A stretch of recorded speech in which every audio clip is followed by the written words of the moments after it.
और अब खबरें विस्तार से और खबर सिवनी से, जहां पति पत्नी के बीच विवाद, पति ने पत्नी से जमकर मारपीट की है। चंडीगढ़ से भाग कर आई थी महिला का पति ढूंढते हुए सिवनी पहुंचा। पत्नी के वापस जाने से इनकार करने पर मारपीट हुई। सिवनी रेलवे स्टेशन का ये मामला है, मामले में जांच जारी है। तस्वीरें भी कुछ सामने आई हैं, आपको दिखा रहे हैं। सिवनी रेलवे स्टेशन पर पति पत्नी के बीच विवाद का मामला सामने आया, जहां युवक ने रेलवे स्टेशन पर मौजूद पुलिस कर्मियों से भी बदसलूकी की। दोनों के बीच विवाद का वीडियो सामने आया।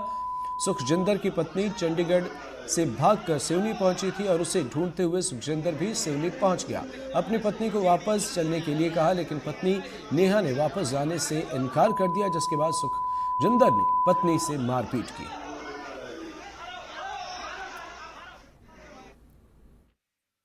रेलवे स्टेशन पहुंचने पे ये पता चला कि एक महिला थी नेहा सिंह नाम से, और उसका पति हर्ष सिंह।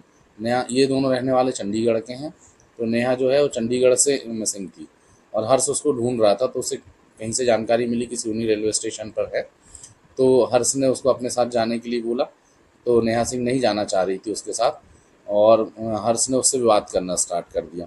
इस विवाद के बाद जब पुलिस पहुंची, तब तक नेहा जो थी वो छिंदवाड़ा की ट्रेन बैठ के छिंदवाड़ा जा चुकी थी, और हर्ष सिंह को पुलिस थाने ले आई और यहाँ लाकर वेरीफाई किया, और वेरीफाई करने के बाद उसको छोड़ दिया। खबर कवर्धा से, जहां जमीन के लालच में हत्या का मामला सामने आया। 3 दिन में 3 हत्या से सनसनी फैली हुई है। अलग अलग थाना क्षेत्र में वारदात हुई। 2 हत्या के आरोपियों को गिरफ्तार किया गया है। पहले मामले में बेटे ने पिता की हत्या की, दूसरे मामले में पोते ने दादा की हत्या की। जमीन विवाद के चलते हत्या का मामला।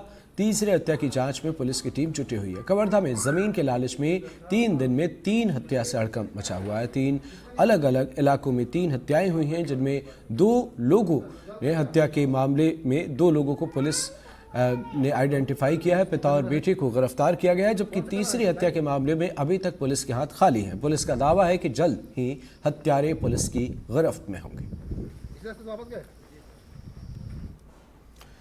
खबर जशपुर से, जहां नाबालिग से दुष्कर्म का मामला सामने आया है। शादी का झांसा देकर नाबालिग से दुष्कर्म, पुलिस ने आरोपी को गिरफ्तार कर लिया है।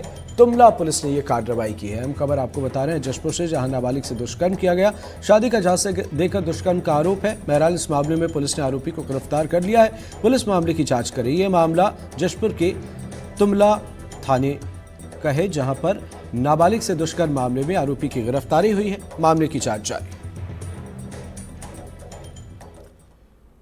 इंदौर के रहने वाले राजा और सोनम रघुवंशी का आखिरी वीडियो सामने आया है, जिसमें दोनों एक साथ शिलांग में देखे गए हैं। अब सीसीटीवी फुटेज के आधार पर शिलांग पुलिस कड़ियों को जोड़ने में जुटी हुई है। वहीं राजा रघुवंशी के परिजनों ने मामले की सीबीआई जांच की मांग की है।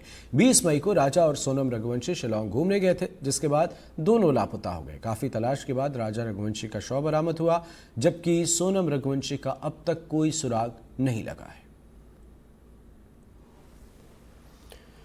तो कई अपडेट सामने आए। बहरहाल 20 मई को राजा और सोनम रघुवंशी शिलांग घूमने गए थे। 13 दिन बीत चुके हैं और कई सवाल अब खड़े हो रहे हैं। मामले में राजा रघुवंशी का शव बरामद किया जा चुका है। राजा रघुवंशी की हत्या हुई, मर्डर वेपन भी एसआईटी ने बरामद कर लिया। अब बड़ा सवाल सोनम को लेकर खड़ा हो रहा है। क्या सोनम सुरक्षित है, जीवित है या नहीं, किस हाल में है, कहां है? परिवार वाले तो परेशान हैं ही, साथ ही अगर हम बात करें तो प्रशासन और सरकार के सामने भी एक बड़ी चुनौती है, क्योंकि जिस तरीके से ये मामला सामने आया, शिलांग पुलिस मामले में जांच तो कर रही है, लेकिन इस मामले में मुख्यमंत्री का भी बयान सामने आया। और अगर आप इस मामले को देख रहे हैं तो आप बखूबी समझते हैं कि एक टूरिस्ट डेस्टिनेशन है, जिस पर फर्क पड़ता है। दूसरी बड़ी बात ये निकलकर सामने आई कि जिस जगह की ये वारदात है वो पहाड़ी इलाका है। पहाड़ों पर आप आमतौर पर समतल जमीन के मुकाबले चढ़ना उतरना या जो फासले होते हैं, जो किलोमीटर के दायरे होते हैं, वो इतने आसान नहीं होते हैं।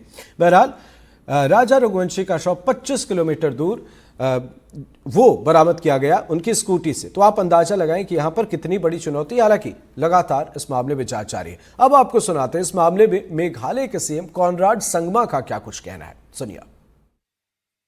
Of course, this is a very unfortunate incident, and it is something that we have not seen in Meghalaya before. This kind of a incident. It was taken all of us by surprise, and all of us by shock. In fact, even the local people are very surprised. The local stakeholders in the tourism sector are very surprised and very concerned. So it's something that we actually never expected. We all know that Meghalaya has always been a tourist friendly area. We've always ensured the safety of tourists. So in the last many years, lakhs and lakhs of tourists have come. So this is something which is very out of the ordinary for us also. Having said that, we are very sad, of course, that this kind of incident has happened, and my deepest condolences and respects for the family members. I know it's a great loss for them, but I want to assure the family members that we are working overtime to make sure that we get to the facts and the depth of really what happened.